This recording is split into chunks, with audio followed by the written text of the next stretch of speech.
Title of my paper, please go back to the title, is Sustainable Water Resources Utilization for Agricultural Productivity. Next, okay. I want to define some of the terms in my title. Sustainability, according to United Nations Educational, Scientific, and Cultural Organization, is the ability to maintain or support a process continuously over time, often emphasizing the need to meet the current needs without compromising the ability of future generations to meet their own. The natural sources of water that we have are streams, lakes, rivers, and underground water. Okay? As such, dams and reservoirs and boreholes are key components of a water resources system. You know, we are talking of surface irrigation, large schemes, and we draw water from a storage reservoir. In Africa, irrigation performance, particularly in large-scale projects, is generally perceived as inefficient and ineffective. In Nigeria, the irrigation efficiency ranges between 12 to 34%. According to a recent study, this could be attributed to underutilization and poor irrigation water management at the field water application level, that is, at the water application subsystem. I will explain that soon. This was a study carried out by Shanono et al., 2022. You know, the whole irrigation system consists of 5 subsystems. You have the main intake structure or the pumping station, you have the main canal system, you have the distribution system, and then you have the water application subsystem. Then you have the drainage, that is the 5th subsystem. I'm considering in this paper the water application subsystem because poor water management occurs there. And that's why I'm considering that. One of the study's recommendation is the need to adopt new allocation and application methods that can improve water application and water use efficiencies. If you have listened to most of the papers presented since yesterday, everybody talks about poor water management at the tertiary level. This is where it happens. And therefore, a key factor in proper irrigation water management is knowing the actual amount and timing of irrigation, and we must apply it accurately. Accurately. This is very important. You will notice when you see the land being irrigated, they just flood the field. They don't measure irrigation water. Irrigation water must be measured for 2 reasons. One, for efficient water application and distribution efficiency. This is very important. But we don't do that. All we do is we just flood. We just flood. With the belief that the more you apply water, the more your crops grow. That is not the case. For efficient and sustainable utilization of water resource, the amount and timing should depend on climatics, soil, and crop factors. And this is where I'm bringing the climate change, the effects on the environment into it. We must get our scheduling based on these 3 factors. This is very important. This paper addresses the main elements influencing irrigation timing and quantity, which are also influenced by crop and soil and climate variables. Next slide. Please, this one is not actually working. Oh, okay. I should go back. Yes. The first thing we should consider is the basic soil-plant water relationship. This is the relationship between the soil and the plant as the water goes into it, retained, and then used by the crop. And this is the relationship is given by this equation. This is very, very important. We must determine this. This will give you the net water application. That means the water that will go into the soil to be retained and used by the crop. And it is given by the field capacity minus the wilting point times the bulk density times the root zone depth, and then MAD. MAD is a management factor. It depends on you, the designer. You fix it at any point, and I'll explain that later. So everything is, I have defined all these elsewhere, but because of lack of time and space, I cannot, but I can tell you, field capacity is the water retained in the soil 1 to 3 days after you have flooded the soil, and gravitational water has completely ceased. Then you take it into the laboratory, and then to take your measurements, and you can calculate your moisture content. The same thing with wilting point. At a pressure of 15 bars, the water retained in the soil, if you get the moisture content, that will give you the moisture content. And the two, FC minus WP, will give you the water holding capacity of the soil. Okay? That water holding capacity of the soil has no engineering meaning, because it will just give you percent. What is percent? It doesn't give us any. But when you multiply by the bulk density, which is the weight of a unit volume of soil, of dry soil, at its natural structural condition, then it makes meaning. It will still give you moisture content percent. That percent is by volume. What it means, 1 centimeter of that, if it is 1%, it means 1 centimeter of water within 1 meter profile of the soil per meter depth of soil. That's what it means. Most people make mistake about this. So it is 1 centimeter per meter depth of soil. That means standing water of 1 centimeter, you know. So we get all this. We are integrating because not all soil are homogeneous. When you have heterogeneous, you have to integrate different layers up to N.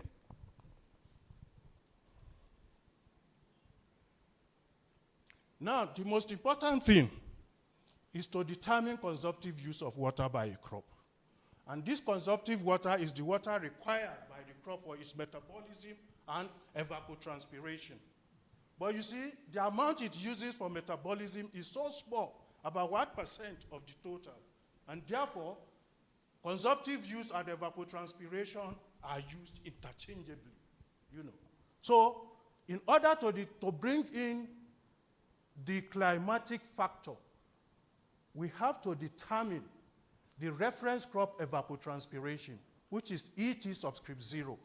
And we can get that from pan evaporation data. We have any mail station, you can get this, and that is the K-pan. The product of the two will give you reference crop evapotranspiration. The reference crop evapotranspiration, or the evapotranspiration, is the measurement of the combined effect of the environmental factors, which includes the temperature, the wind speed, the humidity, and the sunshine hours. So we have taken the environmental factors into consideration. Now, in order to get the actual crop water required, that is ET subscript C, we multiply the reference crop evapotranspiration by the crop coefficient. The reason for this is this. Now, we use the crop coefficient, it's a crop-specific factor that we use to adjust the reference crop evapotranspiration in order to estimate the crop water requirement, ETC. So we must establish this ETC is the actual consumptive use of the crop. That is what the crop will be taking every day. Prof, you have 2 minutes. Millimeter per day. Now, the ETC, you can increase the water use efficiency by introducing stress coefficient. several treatments will bring out that. Please, now, irrigation interval. The irrigation interval is calculated by this. The first basic soil-water plant relationship that we got will give us the net water requirement, what will go into the soil. What we just talked about now is giving us the consumptive use of the crop, the ET subscript C. And now, a division of that will give us the irrigation interval in this. Look, we talk of participatory. At this point, you can negotiate this with the farmers as irrigation manager, as technical staff in irrigation schemes. Because you cannot force, because you have done your calculation, and it is this, you force it on the farmers. No. Negotiate. They have their cultural practices, what they do, all that. Agree with them. How many days interval do you want to be doing your irrigation? 3 days. Then multiply 3 days by the consumptive use of the water and adjust that net water requirement. That is the water that will go into the soil, and in 3 days, on the morning of the 4th day, the next irrigation will be applied. This is what we call scheduling. How much water and when.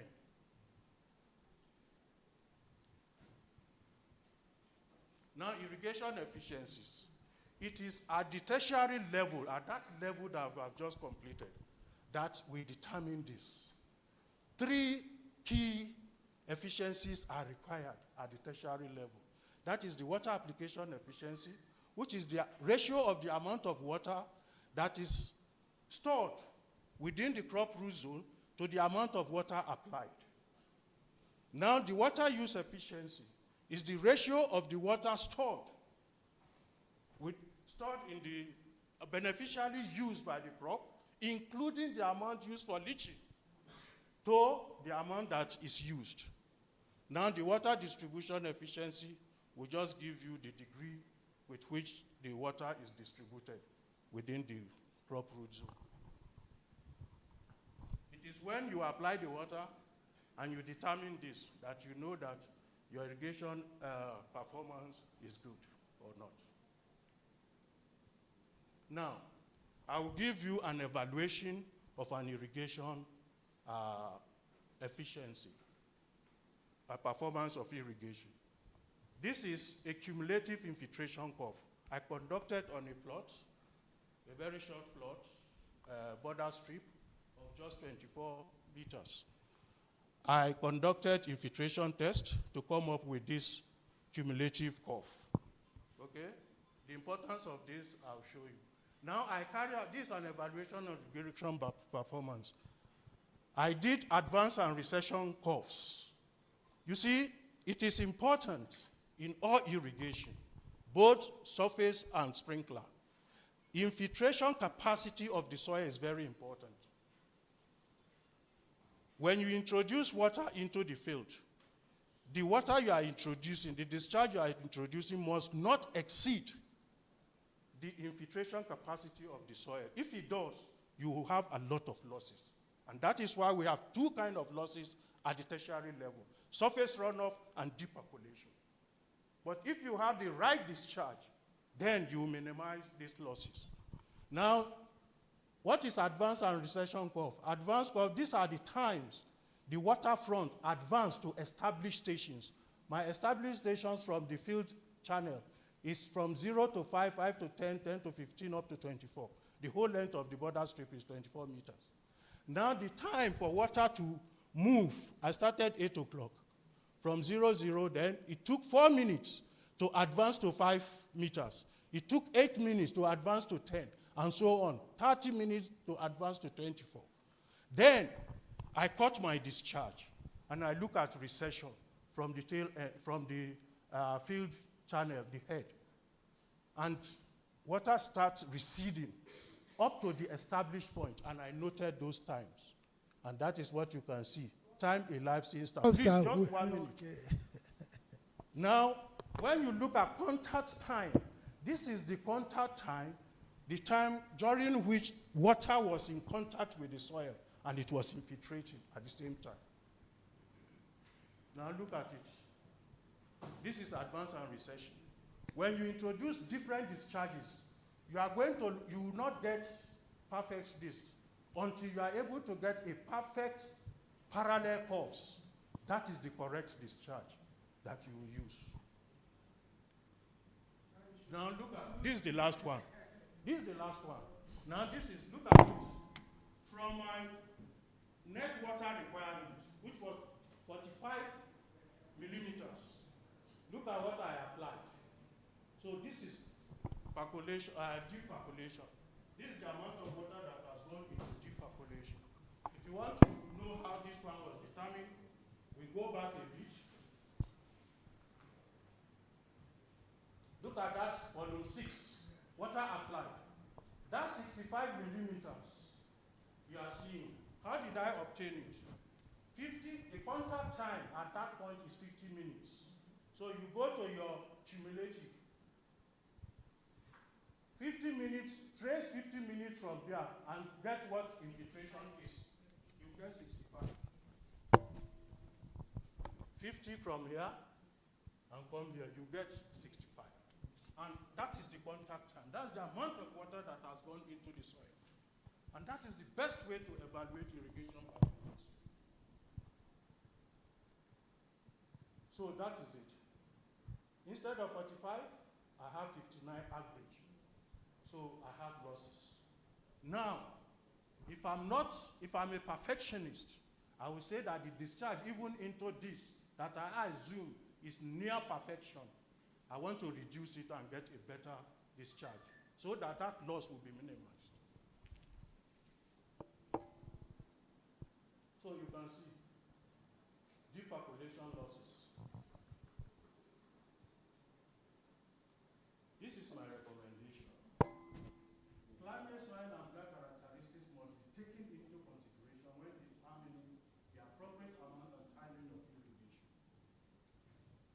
Using siphon tubes to apply a precise amount of water at the appropriate time has proven to be quite successful. And this should be enforced. We don't enforce things. But the design of Kano River Irrigation Project, the design was done that you must use siphon because you can determine the discharge of siphon. But they don't use it. They'll just flood the field. The discharge should not be greater than the soil's infiltration capacity in order to reduce wastewater at the field applications of systems. Thank you very much.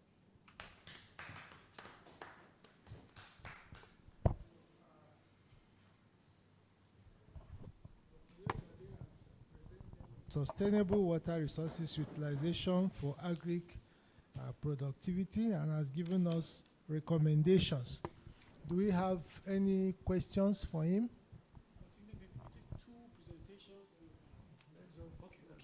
Do we have any questions from Kulo?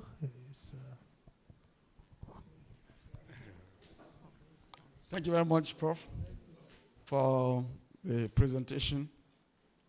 I listened with rapt attention because of the interest and the academic excellence that has been put into the production of the paper.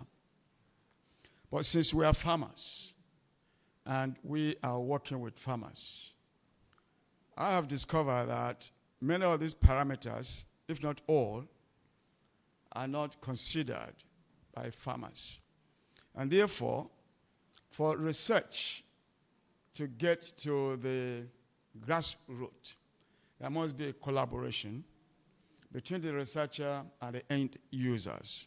Unfortunately, most of the times, our research findings are found on papers in our shelves.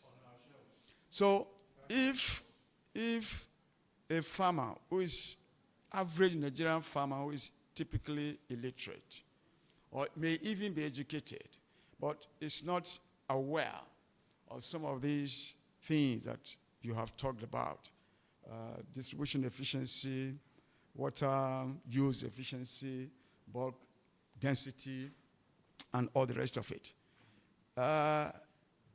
The output from the research becomes an academic excellence. and does not add any value to crop production by irrigation. And I think this is where we get it wrong most of the times in Nigeria, because we have these things in theory, but to put them to use is difficult. Where you want to put them to use, there are no policies. Where there are policies, to effect those policies is a big problem, because you can't have soldiers and policemen everywhere all over the farms that are scattered all over the place to monitor whether somebody is doing the right thing or not. So I would like to suggest that with a beautiful data presentation you have done, knowing the quantity of water to apply, the time, and knowing when the withdrawal and meets to get to the maximum use of water efficiency, there can be advocacy, education, and collaboration with farmers. For example, if you have, let me just use any irrigation system, Adeja Jamare, which is one of the oldest in Nigeria. Well, I'm the best. All right, I don't know the best. No, it is. All right.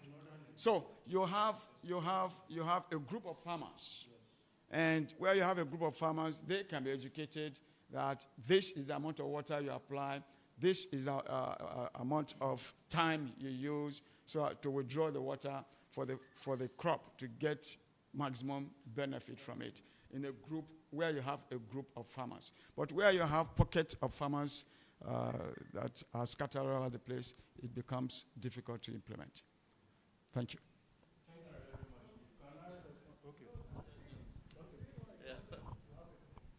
So thank you very much. I think the general insinuation now is that rain-fed agriculture is not as productive as irrigations. Now, I think that's what people are saying. Now, will you want to attribute from what you presented that probably there's a lot of flooding of these through rain-fed agriculture rather than having a well-programmed irrigation system where everything is monitored, especially in terms of the water supply that you're applying to the crops? Do you have a will you link what you have just presented to this insinuation that is going on? Thank you. Yes. There's very little you can do about that. And over the years, we have depended on rain-fed agriculture. And we even did better in those years. Yes, I will tell you. For instance, when we practiced traditional method of irrigation, the Shaduf, we did better in agriculture in this country. In the 60s and in the mid-70s, we did better. When did we start modern irrigation? Early 80s. 1983, Kano River commenced. So, but look at, we have always talked, for 40 years or over 40 years, we've been talking of the same thing. Poor water management.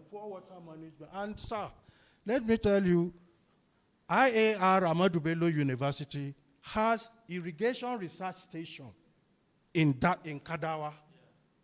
So we conduct researches. What is wrong in Hadeja Jamare coming to Agric-Engineering Department and say, what are the research? We need this, we need that. We provide them with all this. If we feel that the data is even outdated, we conduct a current one. What does it take? But you see, there is no link between research and development. This is our problem. And this is what we must encourage. Let me interject.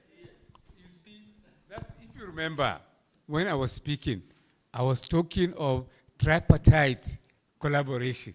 That is between the practitioners, between the profession, and the academics. Now you are talking of the government, the academics, okay, let me give you a practical example. I was on the board of TED Fund. And you know, Professor Bogoro was very passionate about research. Okay, I don't know whether some of you were with us in Dubai in January 2020. Where we did. So what we said is there should be a collaboration, a tripartite collaboration between the academia, the government, and the private sector. What do I mean?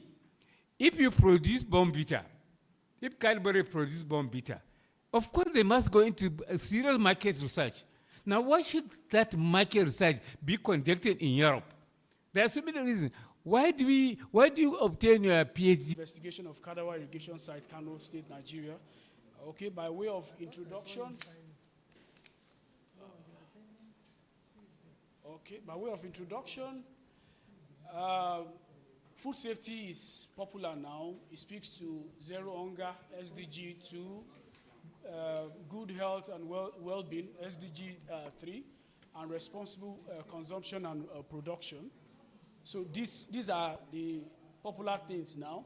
And we all know that fruit and vegetables are essential for a balanced diet, okay? We have been encouraged every now and then to take fruits and vegetables. Okay, but these vegetables can be vital sources of vulnerable, they are vulnerable to contamination from agrochemicals, natural toxins, heavy metals, and so on, okay? And so we said, and there are some statistics why we should be looking at this. 600 cases of 600 million cases annually of foodborne related diseases globally. Then heavy metals present in some of the fruits we are eating and all of that. These are alarming figures. They translate to about 420,000 deaths and staggering loss of 33 million healthy life years, as you can see, okay, noted there. And so we see why watermelon, very important. Okay, about 99.18 million metric tons produced in 2022. Then fruits, those are some of the content of watermelon. So because of our time, I'm trying to rush. Food safety needs, Nigeria must prioritize food safety, particularly for all consumed fruits. For the cooked ones, there is a possibility of some of the chemicals denatured, but when we are looking at the fruits that are consumed raw, it's important that we start looking at data so that we don't start consuming what will kill us, so to say. And this understanding, for us to understand this, we have to go to farmers to see what they are doing so that we have an idea of whether there are risks of contamination, fruit and vegetable contaminations.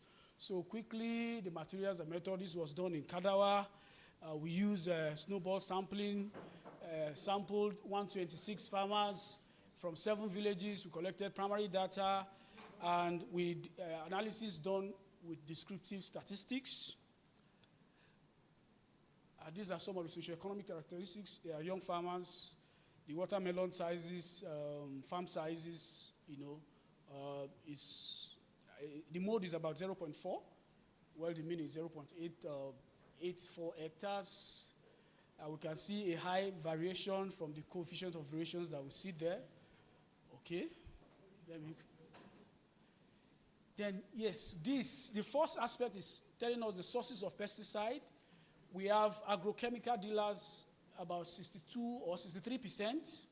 That's the farmers source these chemicals, agrochemicals from agro dealers, about 63% of them. Then local markets, okay, 42%. But from extension agents, we only just have about 2%, and from fellow farmers, also about 5 or 6%. Now, these are list of agrochemicals that were brands. You can see the brand names. Imifort, Farine, DD4, Sponge, Abatin, and all of that. And these are the middle row. The pointer is not working now. Okay, the middle row here tells is indicating the active ingredients. Then these are the frequency of use and the percentage. Okay, okay. Now it is important to note that some of these brands don't have active ingredients. We don't know their active ingredients. We don't know what is there. Okay, you can see some of them it's working, but it's not. Okay, for instance, look at EMI, E-M-I-E. The active ingredient is not available, so we don't know what the Chinese people have put there. Whether it's dosed with whatever, we don't know. Okay? Also, the strong force, agro, whatever, as you can see, sorry, the types, the fonts are tiny. Okay? So this points to the fact that there is weak regulation for agrochemicals in Nigeria. Okay? We don't know what is inside there and all of that. And beside that, I need to make reference to a study, similar study that was done a year before on this, that was on cucumber. Okay, this one is on watermelon. Now, for the cucumber, we had about 11 brands of agrochemicals. But for this, we had 25 brands, just within a year. So meaning that these people can bring in these agrochemicals without any form of regulation. Okay? Then quickly, we have the source of information, fellow farmers, agrochemical dealers who are highly educated, just 35%. Extension agents who are well-knowledge, you can see just about 6%. Radio, TV, and all of that. And so this tells us that there's already a problem. Okay? We can't trust farmer to farmer information. We can't trust even the agro dealers. We can't trust their information. So we can be sure that agrochemicals are misused already. Okay? Then also, we did ask these questions, and these were the results we got. The first question here says, pesticides are not needed for integrated irrigated watermelon production. And we can see a lot of the farmers disagree with this statement. Okay, you can see that. That's the first one, the first on the list there. Then without pesticide, it is not possible to cultivate irrigated watermelon production. We can also see. Now, when we now ask that, okay, if using a pesticide, can it harm the consumers of your water, the consumers of watermelon? Is it likely? This is their result. Many are saying that it's not going to harm. So that means they can decide to put as much as possible, without any implication, if they have that knowledge, there's the possibility that they can manage and be careful in the way they apply. Then the last one, pesticides can be harmful to me if I do not use them correctly. They are not also aware of that, okay? So telling us that this is a potential problem, a big problem at our hand, okay? Now, conclusion and recommendation. It's obvious that farmers use these pesticides heavily, okay? They will obtain this from chemical dealers, local markets, okay? These guys, they are not even educated. They don't even know. They can't read. Some of these agro dealers can't read to be able to tell the farmers that, okay, this is how much you are supposed to use, this is how much you are going to use. And so it's a big problem. Then the reliability of information sources, particularly from agrochemicals dealers and farmers network, is questionable, potentially leading to unsafe pesticide practices and compromising consumer safety. Okay? There is an urgent need for comprehensive education, training, safety campaigns to promote responsible pesticide use. And also, we are also asking for further research, because what we're able to do is to look at the practices surrounding use of our chemicals. Now, we've not been able to even sample some of these chemicals to probably test the residue level of some of these chemicals in depth. So we are recommending that such can be done. This is an agricultural economist, whatever. That's maybe biochemistry, chemistry, and all of that can look at that. Thank you for your time. So, as suggested, I think we allow only the two remaining people to present. Yes. Then we take questions because of time. So, the next person is Hadiza Nuhu, Statistical Evaluation of Treatment Efficiencies in Constructed. Yes. No, it's working. It's working. I used it.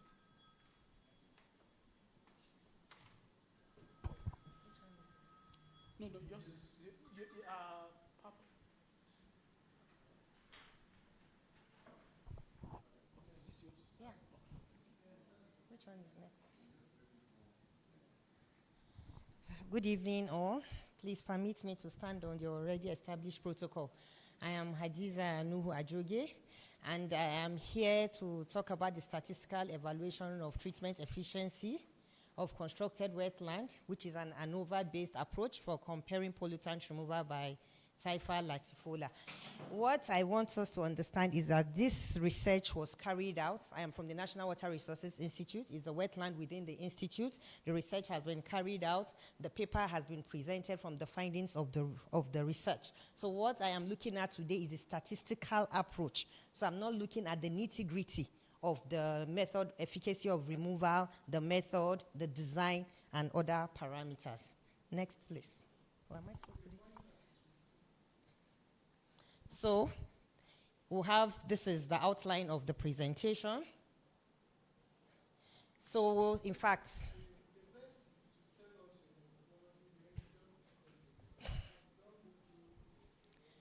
okay. The introduction has been introduced severally by different speakers, actually. So the ANOVA is just looking at analysis of variance for the results.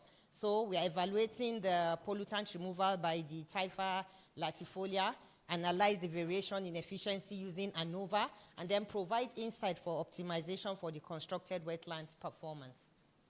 So the materials and method, we looked at 18 parameters for the influent and effluent samples, analyzed it weekly for 4 weeks.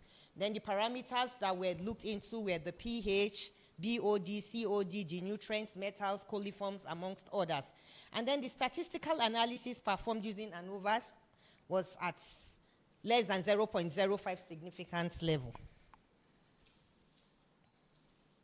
So, this was a summary of the results. We have the parameters on the first row. We have the units of measurements, the influence. That is the characterization at the point where it is being fed into the channels of the wetland. Then the effluent at every week, looking at week 1, week 2, week 3, and week 4.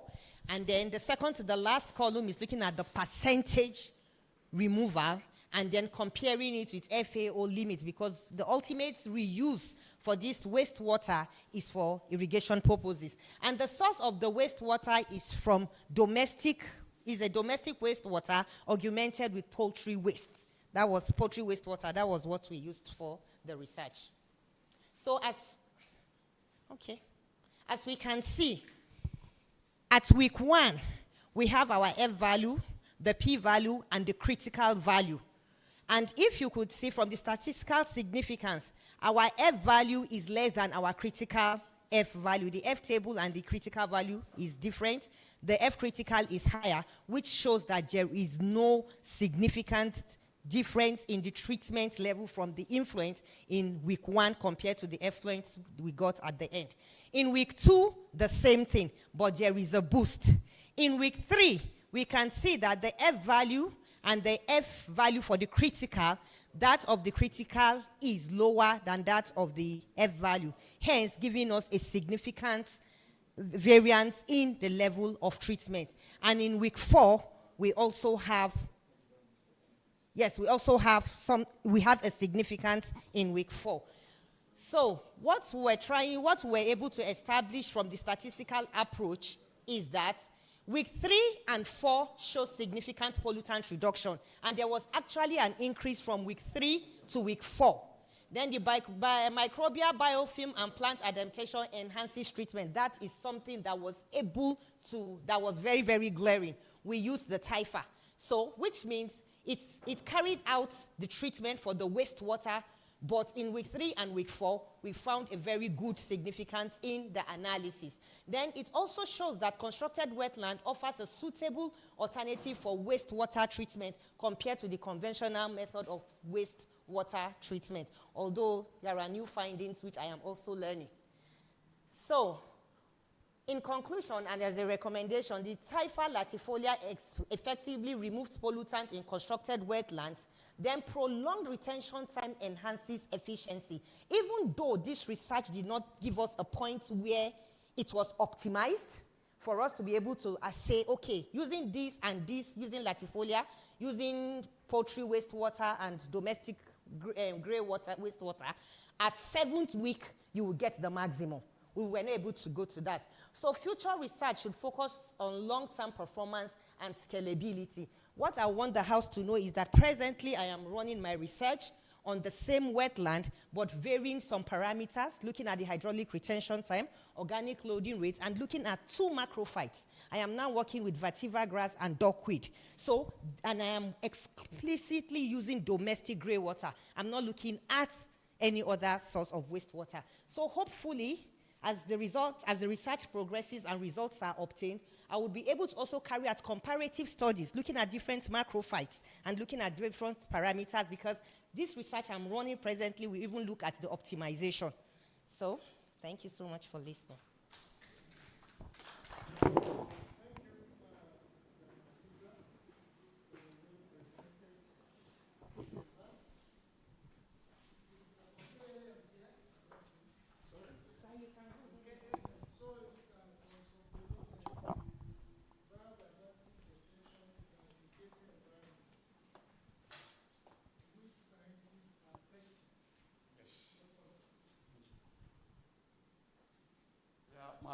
The topic of my discussion is a little bit different from what we all have been discussing since yesterday, because everything put together, there is always an enemy in the farm. The enemy is called weeds, and it's always waiting for the crops to come in. So all these things are wrapped up by way of having to manage weeds. We all know what definition of biodiversity is. It's all living things, plants, there are animals, microorganisms, which are found in the ecosystem.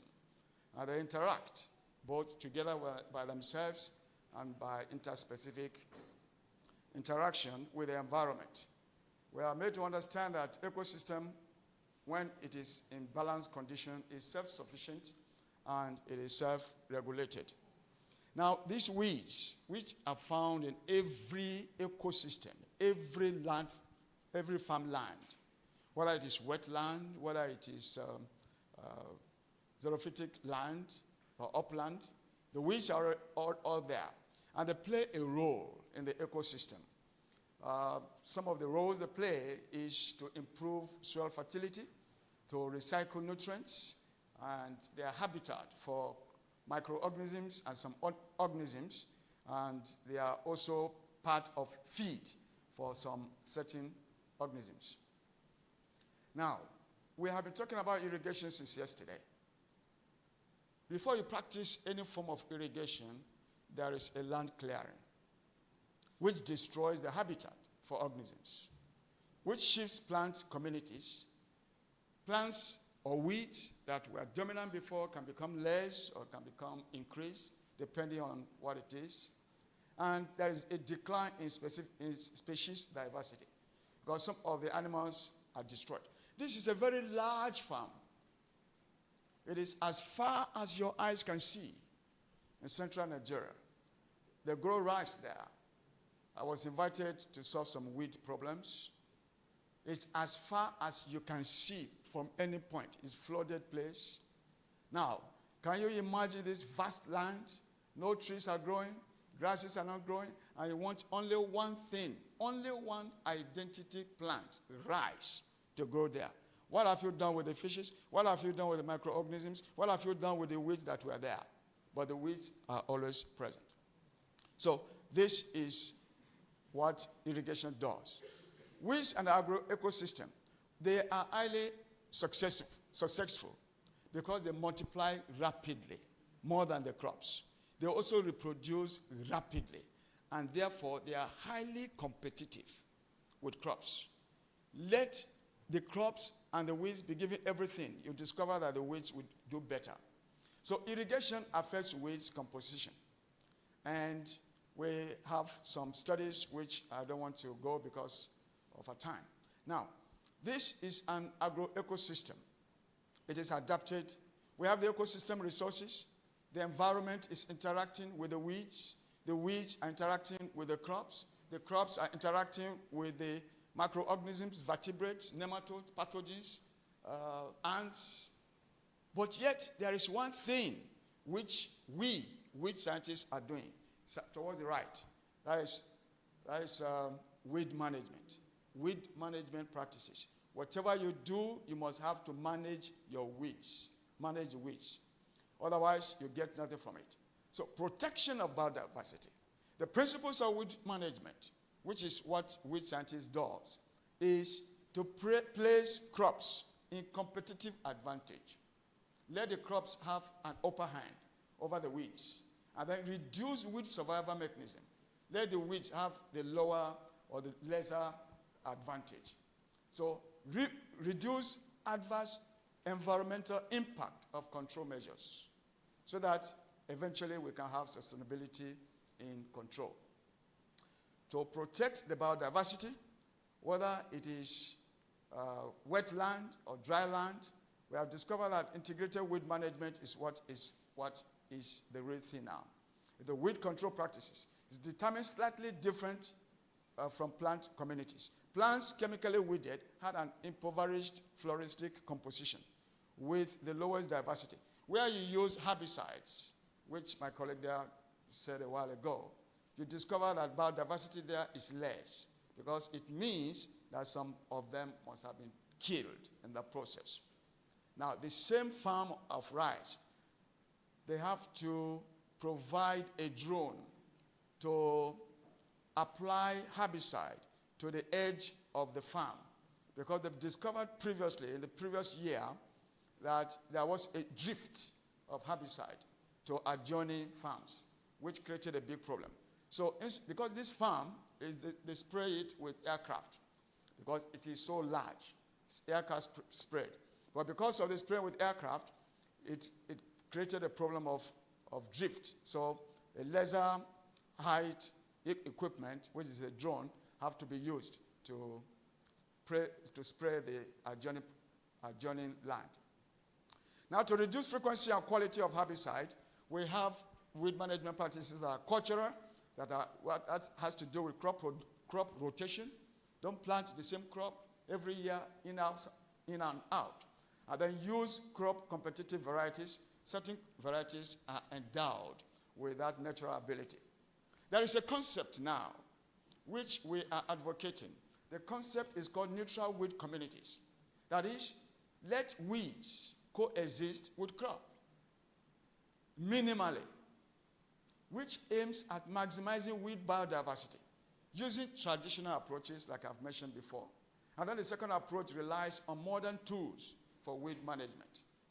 You allow modern tools, other things, to kill the weeds that are highly successful, the weeds that are more problematic, and allow those that are less powerful to coexist with weeds without affecting the overall yield of the crop.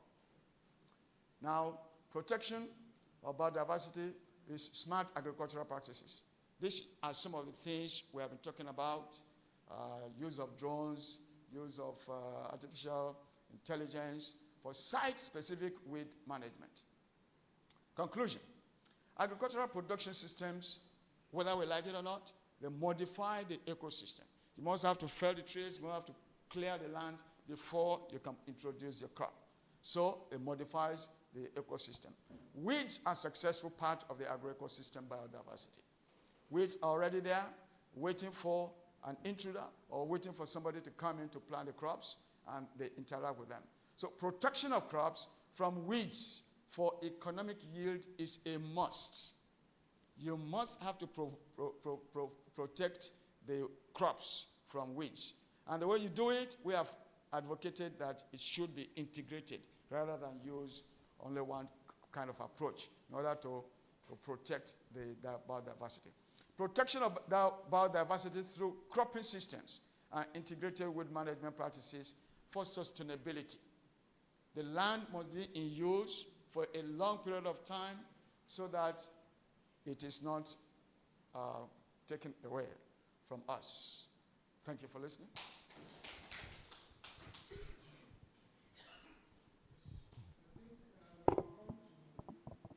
These presentations, it's time for questions and answers, with the deferred to the last. If anyone has questions for the three presenters here seated, can ask, or even a contribution to.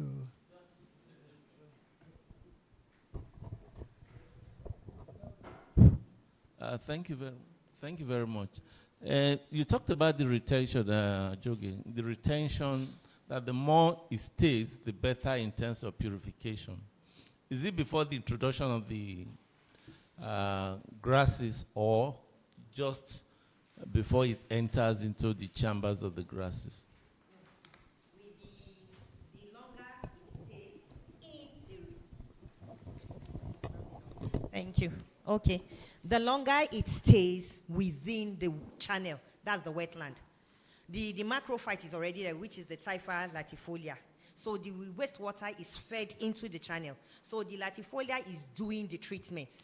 So from the statistical analysis we ran, the second week was not really significant. But as it progressed to the third and the fourth, where we stopped, there was progress in the treatment efficiency. So that was what happened.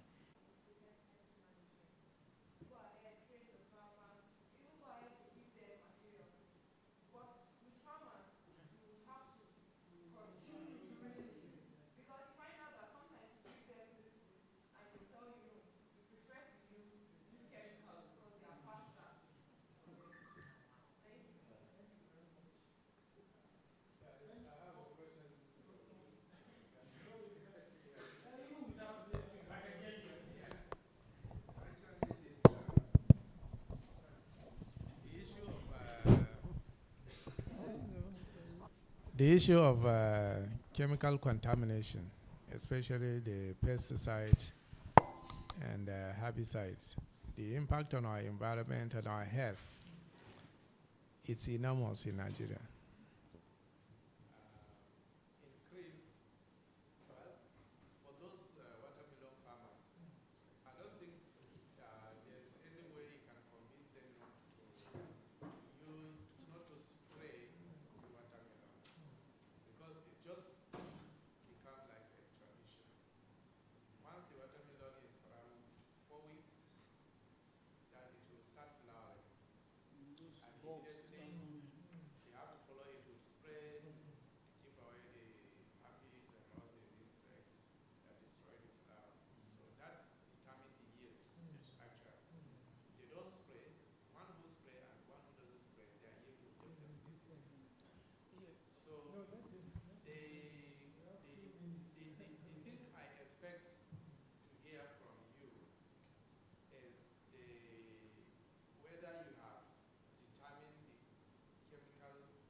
Same question he asked. It's the same question.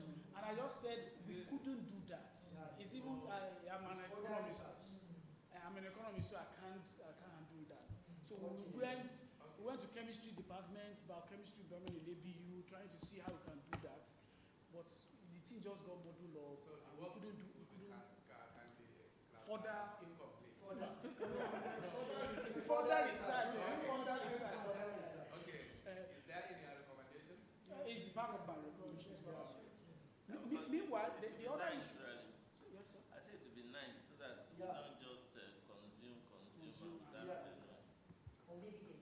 In fact, what you are saying, sir, there is need. You can't say. At times, maybe it's just in the flower. Yeah. It will not be in the main. Sir, as much as you are saying that they cannot do without it, I think educating them can really help them to be able to. For instance, some of the chemicals that we saw, the timing is 1 week interval. These people will do it in 4 days. They should be told that this is not how it is. Then there's also the withdrawal period. That maybe when you want to harvest next week, stop applying this today, so that by the next 7 days they don't have an idea of all those things. Or they do, and they don't want to follow it. Oh, well, I don't know. But remember, even that. So these are education that needs to be. They need to be educated. Then they have extension workers. That's what I just said. So I also mentioned that the people that got information from extension workers are just about 5%. They got from their fellow farmers, from dealers. You know, I'm the rapporteur. What I'm thinking of what can we say can we suggest that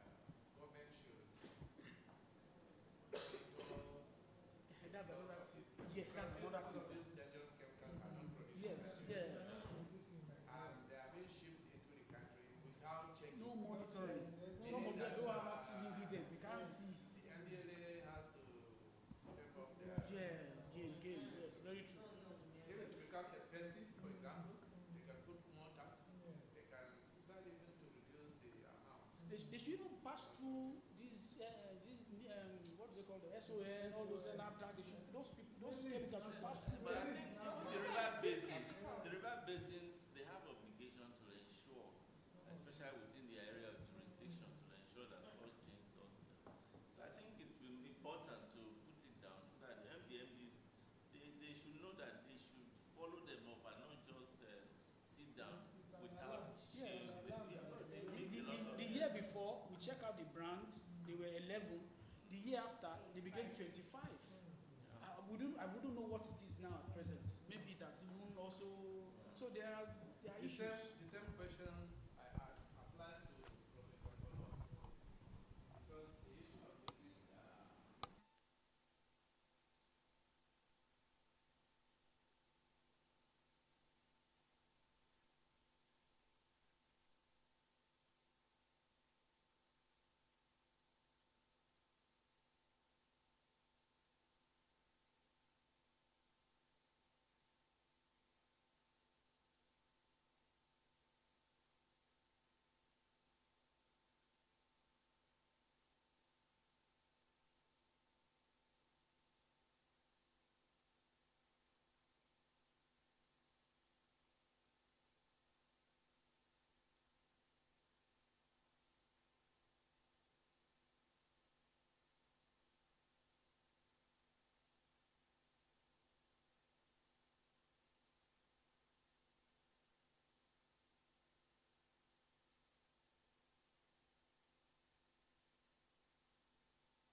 such a way that it does not reduce the yield from when it is weed-free.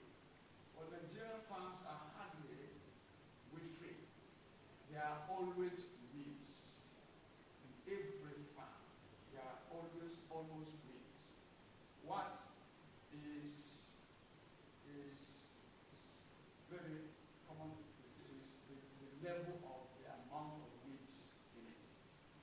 You don't find a clean farm. It's very rare among the farmers. Because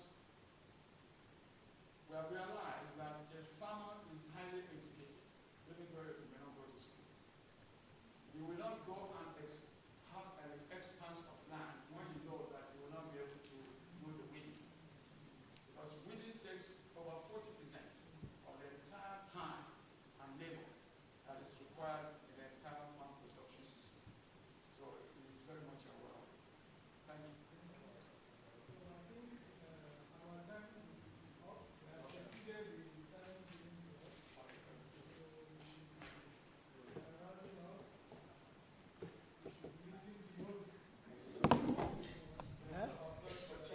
Sir, thank you very much. This one a high chairman because I'm sitting on the chair of SZ Abubakar, current president.